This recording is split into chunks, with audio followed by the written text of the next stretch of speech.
السلام علیکم ورحمۃ اللہ وبرکاتہ۔ پیارے نبی صلی اللہ علیہ وسلم کے امتیوں، حدیث کی بہاریں پارٹ 5، بیواؤں اور مسکینوں کی مدد کرنے والا۔ رسول اللہ صلی اللہ علیہ وسلم نے فرمایا، بیواؤں اور مسکینوں کے لیے کوشش کرنے والا اللہ کے راستے میں جہاد کرنے والے کی طرح ہے، یا اس شخص کی طرح ہے جو دن میں روزے رکھتا ہے اور رات کو عبادت کرتا ہے۔ صحیح بخاری 6006۔ زمین پر قبضہ کرنے کی سزا۔ نبی کریم صلی اللہ علیہ وسلم نے فرمایا، جو شخص ظلم سے کسی کی زمین کا کچھ حصہ بھی چھین لے تو روز قیامت اس کے گلے میں 7 زمینوں کا طوق ڈالا جائے گا۔ صحیح بخاری 2452۔ اسلام میں بے حیائی کی مذمت۔ نبی کریم صلی اللہ علیہ وسلم نے فرمایا، جب تم میں حیا نہ ہو پھر جو جی چاہے کرو۔ صحیح بخاری 3484۔ عورت کا غیر محرم مرد سے تنہائی میں ملنا جائز نہیں۔ رسول اللہ صلی اللہ علیہ وسلم نے فرمایا، جب کوئی آدمی کسی عورت کے ساتھ علیحدگی میں ہوتا ہے تو ان دونوں کا تیسرا شیطان ہوتا ہے۔ سنن ترمذی 1171۔ لوگوں کے شر سے ڈرے تو یہ دعا مانگیں، اے اللہ تو مجھے ان سے کافی ہو جا جس طرح تو چاہے۔ صحیح مسلم 7511۔ اللہ تعالیٰ سے حیا کیسے کریں؟ رسول اللہ صلی اللہ علیہ وسلم نے فرمایا، اللہ تعالیٰ سے شرم و حیا کرو جیسا کہ اس سے حیا کرنے کا حق ہے۔ ہم نے عرض کی، اللہ کے رسول، ہم اللہ سے شرم و حیا کرتے ہیں اور اس پر اللہ کا شکر ادا کرتے ہیں۔ آپ نے فرمایا، حیا کا یہ مطلب نہیں جو تم سمجھتے ہو۔ اللہ سے شرم و حیا کرنے کا حق یہ ہے کہ تم اپنے سر اور اس کے ساتھ جتنی چیزیں ہیں ان سب کی اللہ کی نافرمانی سے حفاظت کرو، اور اپنے پیٹ اور اس کے اندر جو چیزیں ہیں ان کی حفاظت کرو، اور موت اور ہڈیوں کے گل سڑ جانے کو یاد کیا کرو۔ جسے آخرت کی چاہت ہو وہ دنیا کی زیب و زینت کو ترک کر دے۔ بس جس نے یہ سب پورا کیا تو حقیقت میں اسی نے اللہ تعالیٰ سے ویسا حیا کیا جیسا کہ اس سے حیا کرنے کا حق ہے۔ جامع ترمذی 2458۔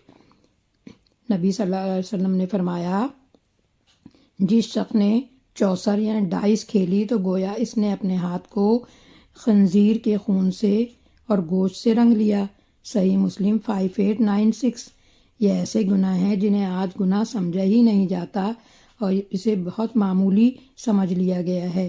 حضرت محمد صلی اللہ علیہ وسلم نے فرمایا، بلا شبہ تم میں سے مجھے زیادہ محبوب وہ ہے جن کے تم میں سے اخلاق اچھے ہیں۔ بخاری شریف۔ رسول اللہ صلی اللہ علیہ وسلم نے ارشاد فرمایا، جو چیز سب سے زیادہ جنت میں داخل کرے گی وہ اللہ تعالیٰ کا ڈر اور اچھا اخلاق ہے۔ ترمذی 2004۔ گناہوں کی بخشش کی دعا۔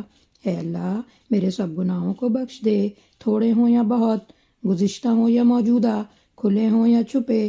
صحیح مسلم 1084۔ اللہ غفر لی، اے اللہ میرے گناہ بخش دے، میرے گھر میں وسعت فرما اور میرے رزق میں برکت عطا فرما۔ سنن 9828۔ ہر چیز بن مانگے مل سکتی ہے لیکن ہدایت کبھی بن مانگے نہیں ملتی، لہٰذا ہدایت یافتہ بننے کی دعا کیا کریں۔ اے اللہ مجھے ہدایت دے اور مجھے سیدھے راستے پر چلا۔ صحیح مسلم 2725۔ عمدہ دوست کی 3 نشانیاں۔ رسول اکرم صلی اللہ علیہ وسلم سے پوچھا گیا، ہمارے لیے کون سے دوست بہتر ہیں؟ رسول اللہ صلی اللہ علیہ وسلم نے ارشاد فرمایا، جسے دیکھ کر تمہیں اللہ کی یاد آئے، جس کی گفتگو تمہارے علم میں اضافے کا سبب بنے اور جس کے اعمال تمہیں آخرت کی یاد دلائیں۔ مجموع زوائد 17686۔ 1000 نیکیاں آسانی سے۔ رسول اللہ صلی اللہ علیہ وسلم نے فرمایا، کیا تم میں سے کوئی شخص اس بات سے عاجز ہے کہ ہر روز 1000 نیکیاں کمائے؟ آپ کے ساتھ بیٹھے ہوئے لوگوں میں سے ایک نے پوچھا، ہم میں سے کوئی شخص 1000 نیکیاں کس طرح کما سکتا ہے؟ آپ نے فرمایا، وہ 100 بار سبحان اللہ کہے، اس کے لیے 1000 نیکیاں لکھ دی جائیں گی اور اس کے 1000 گناہ مٹا دیے جائیں گے۔ صحیح مسلم 6852۔ ابو ہریرہ رضی اللہ عنہ سے روایت ہے کہ نبی کریم صلی اللہ علیہ وسلم نے فرمایا، جنازہ جلدی لے کر چلو، اگر وہ نیک ہے تو بہتر یہی ہے کہ تم اسے جلدی آگے بھیجو، اگر اس کے علاوہ ہے تو یہ ایک شر ہے جسے تم اپنی گردنوں سے اتار دو گے۔ حدیث 158۔ مردوں کو برا کہنا۔